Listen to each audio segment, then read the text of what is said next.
Bonjour, bienvenue sur ce live 3 sur 5 sur le thème de faire plaisir à tout prix. Et aujourd'hui, j'ai envie de m'intéresser un petit peu plus à quand on est dans ce fonctionnement de faire plaisir à tout prix. Qu'est-ce qui se passe dans l'intimité? C'est des sujets dont peu de monde parle, me semble-t-il. Et pourtant, l'intimité dans le couple, c'est quelque chose qui est quand même, selon moi, assez essentiel. Effectivement, ou même l'intimité avec soi-même pour des personnes qui ne seraient pas en couple, eh bien, c'est quand même des réflexions qu'elles peuvent avoir, ou si elles ont été en couple, ou si elles aimeraient se remettre en couple. Voilà, des réflexions par rapport à quand on est drivé par le faire plaisir. Qu'est-ce que ça impacte dans l'intimité avec soi ou dans son couple? Donc évidemment, je peux pas parler de ce que je connais pas. Donc je parle de mon expérience. Et hier, je vous disais que quand je me suis mis en couple avec mon mari, les débuts étaient compliqués. J'avais même fait une gastro-entérite. C'était vraiment ce rapport que j'avais avec moi, avec une estime vraiment très basse quant à ma capacité en fait de d'être aimée, de plaire, et puis d'être quelqu'un avec qui on a envie de passer du temps. Donc heureusement la vie m'a prouvé le contraire parce que maintenant voilà ça fait 29 ans qu'on on est toujours en couple donc faut croire que ça va. Mais ce que j'ai envie de dire c'est vrai l'estime ça joue vraiment beaucoup dans l'intimité parce que quand on a une faible estime de soi, c'est très compliqué d'être dans son corps. On est plus dans sa tête à essayer d'évaluer, essayer de comparer, essayer de juger. Il y a beaucoup de jugement quand l'estime est très basse parce que on a ce regard sur soi implacable sur tout ce qui ne va pas. Parce que plus l'estime est basse, mieux on voit les défauts et moins on arrive à voir les qualités. Donc pour l'intimité, c'est quand même quelque chose d'assez compliqué. Parce que c'est compliqué de se détendre, c'est compliqué de lâcher prise, parce que plutôt que d'être avec pleinement avec son partenaire, on est encore beaucoup dans sa tête, à se demander si là c'est assez bien, si, si, si on lui fait assez plaisir. Et souvent, en tout cas moi, au début, c'est vrai que j'étais vraiment plus axée sur est-ce que je suis assez bien pour lui? Est-ce que je lui donne assez? Est-ce qu'il est satisfait? Parce que j'imaginais que s'il n'était pas satisfait, il allait me quitter. Et puis, heureusement, voilà, après avec les années, avec le travail que je fais sur moi, avec l'estime, le travail sur l'estime de moi que j'ai fait, sur le travail sur comprendre mon fonctionnement, m'a permis de peu à peu euh, revenir à et moi. Ça, c'est vraiment une question que j'ai envie de vous poser parce que dans votre relation justement avec votre partenaire, est-ce que vous êtes plutôt à tout pour lui ou pour elle si vous êtes avec une femme, hein, c'est pas voilà, tout pour l'autre, je dirais comme ça, tout le monde est inclus. Est-ce que c'est tout pour l'autre ou est-ce qu'il y a quand même quelque chose où je m'occupe de moi et en m'occupant bien de moi, eh bien, je prends aussi soin de l'autre. Ça, c'est des questions assez fondamentales pour moi, en fait, de retrouver un équilibre entre ce que je donne et ce que je reçois. Et quand on est dans l'obsession de faire plaisir à tout prix, on arrive difficilement à recevoir parce qu'on pense qu'on ne mérite pas. Et ça déséquilibre beaucoup en fait la relation. Et l'autre, ben, il aimerait aussi sentir qu'il donne et qu'on reçoit. Alors évidemment, ça c'est le jeu de la simulation.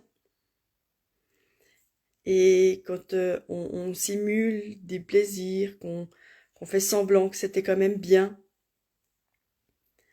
c'est dommage. Parce qu'en fait, on se prive soi-même et finalement, ben, on se frustre soi-même.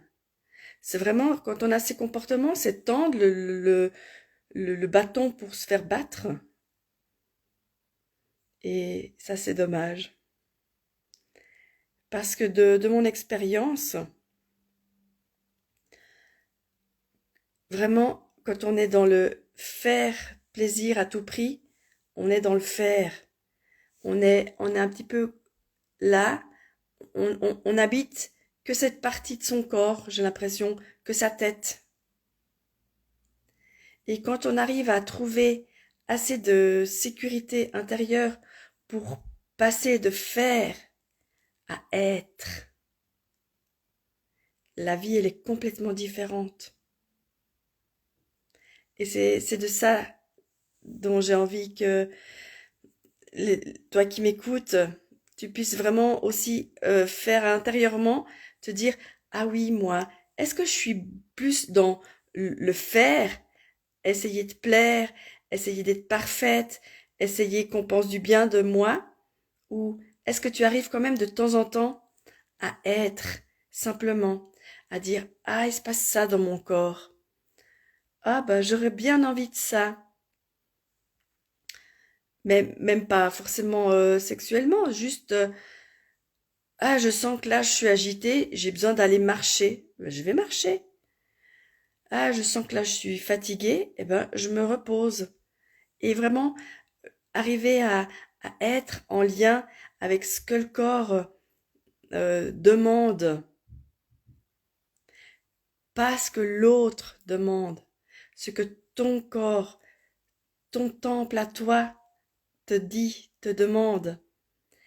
Et quand tu arrives à recréer ce lien avec toi, avec tout ton corps, bien sûr qu'il y a des parties de moi que j'aime toujours pas trop, mais j'essaye de, ma foi, même si je les aime pas, elles font partie de moi. Et ces parties-là que j'aime moins, j'essaie d'en prendre vraiment soin. Et je remarque que plus j'en prends soin, moins ça devient un problème. Parce que, parce que je leur donne de l'amour.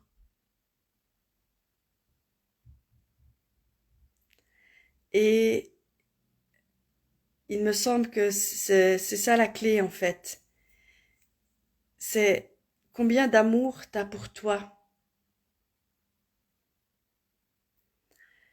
Moi, si je devais évaluer ça, j'ai commencé ma vie avec mon mari, ma vie amoureuse.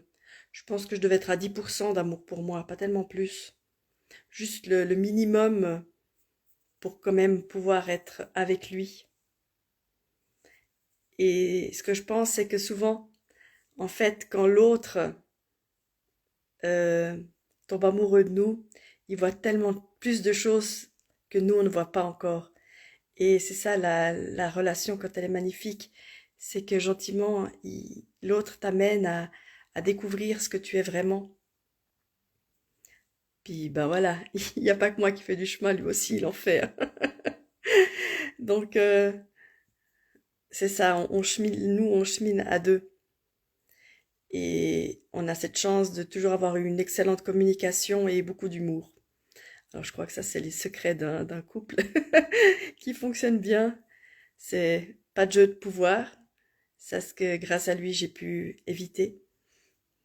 La communication et le rire. Et dans l'intimité, la même chose. La communication et le rire. Parce que oui, des fois, il arrive des petites mésaventures dans l'intimité, et mieux vaut en rire. Et quand on en rit, ben voilà, c'était aujourd'hui, c'était comme ça, et demain, ce sera autrement. C'est ça que j'avais envie de partager avec toi. Et encore une autre chose, par rapport à quand on est dans le faire plaisir, on a de la difficulté à être plaisir. Être plaisir, ça veut dire accepter que oui, j'ai aussi envie d'avoir du plaisir. J'ai envie aussi que ces moments d'intimité soient aussi abondants et riches pour moi. Mais l'autre, il ne sait pas forcément toujours qu'est-ce qu'il faudrait faire pour donner ce plaisir. Et quand on est dans le faire plaisir à tout prix, on a aussi cette croyance que l'autre devrait savoir s'il nous aime vraiment. Eh ben, il sait ce qui nous fait du bien. Il sait. Moi, j'ai eu longtemps cette croyance, en fait, de me dire que, bah oui, si tu m'aimes, tu sais très bien ce que j'aime ou ce que j'aime pas. Et en fait, c'est vraiment une croyance, un gros biais, parce que tant que tu ne dis pas à l'autre ce que tu aimes ou ce que tu n'aimes pas, il n'a pas des dons divinatoires, donc il ne le sait pas.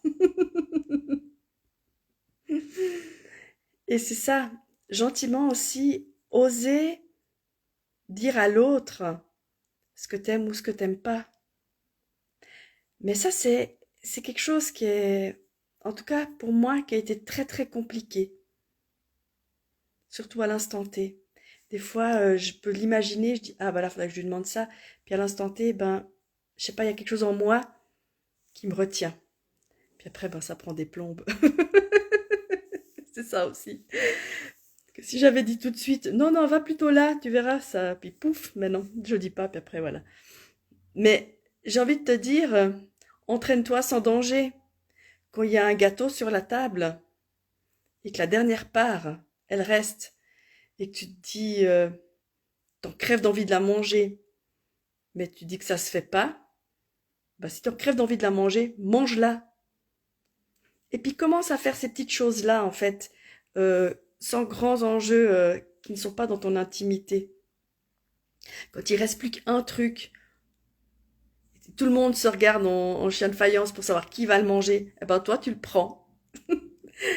Et puis c'est aussi montrer à l'autre que oui, t'es là, oui t'as des envies, oui t'as des besoins, et oui tu existes en tant qu'être qui décide d'être vraiment là. Et puis ça, c'est des petites choses. Ça paraît anodin, mais en fait, c'est chaque fois une petite victoire sur, sur ta capacité à oser. Parce que quand on est dans l'intimité, là, on est à nu. Et ça révèle aussi beaucoup de nos mécanismes de protection. Donc, profite de t'habituer, d'oser des choses quand quand t'es pleinement habillé, qu'il n'y a pas d'enjeu supplémentaire. Et tu verras que après, dans ta relation intime, il y a des choses qui peuvent se passer. Parce que tu as pris confiance avant, qu'en fait, il ne se passait rien. Le ciel ne te tombait pas sur la tête. Personne t'en voulait d'avoir pris la dernière part. et tu dis, ah ouais, en fait je peux. Et toutes les, ah ouais, en fait je peux, après dans ton intimité, ça te permet aussi de te dire, ah oui, là aussi je peux. Et c'est aussi bien reçu. Parce que il y a aussi tout un imaginaire quand on est dans le faire plaisir à tout prix, qu'on doit être parfait. Alors je sais pas quelle image tu as de toi que tu devrais être dans ton intimité,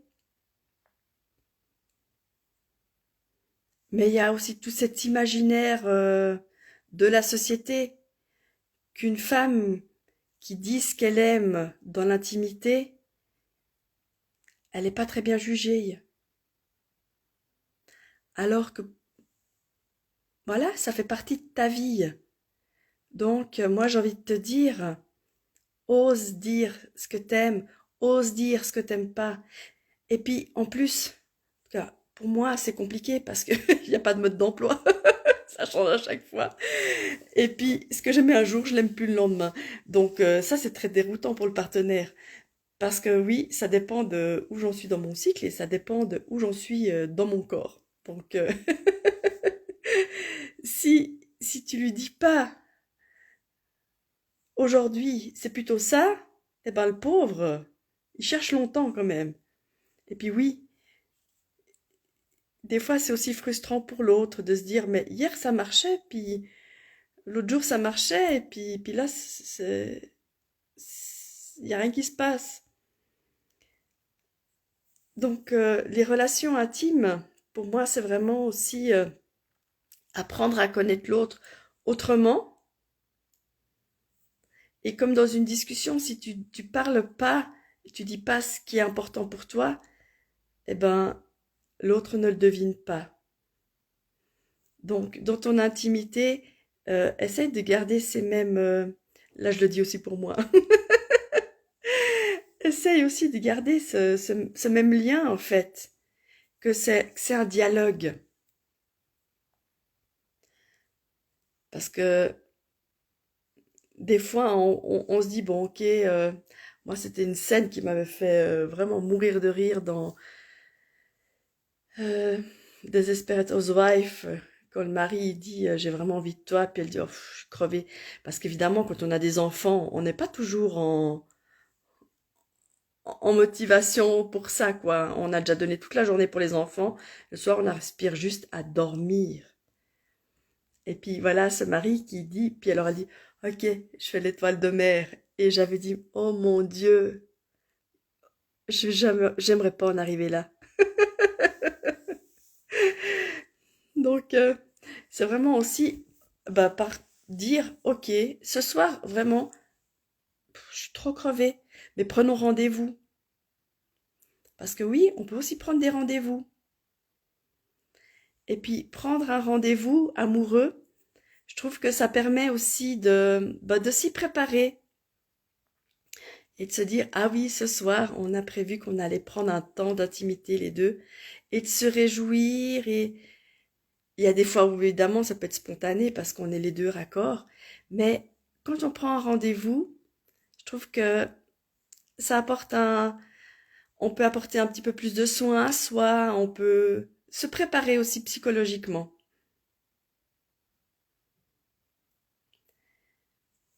Préparer son mental et préparer son corps aussi à entrer dans ce moment d'intimité.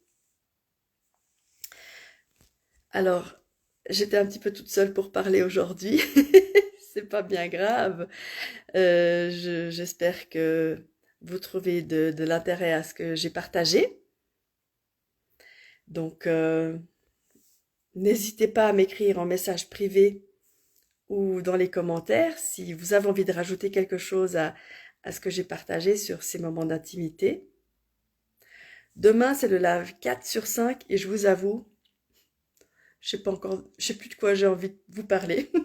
Ça va traiter de faire plaisir, mais je sais plus exactement. J'ai pris mes petites notes et j'ai pas mes papiers là. Mais pour vous dire que le live sera pas le matin, parce que le matin, bah, je vais prendre soin de moi, faire un petit massage.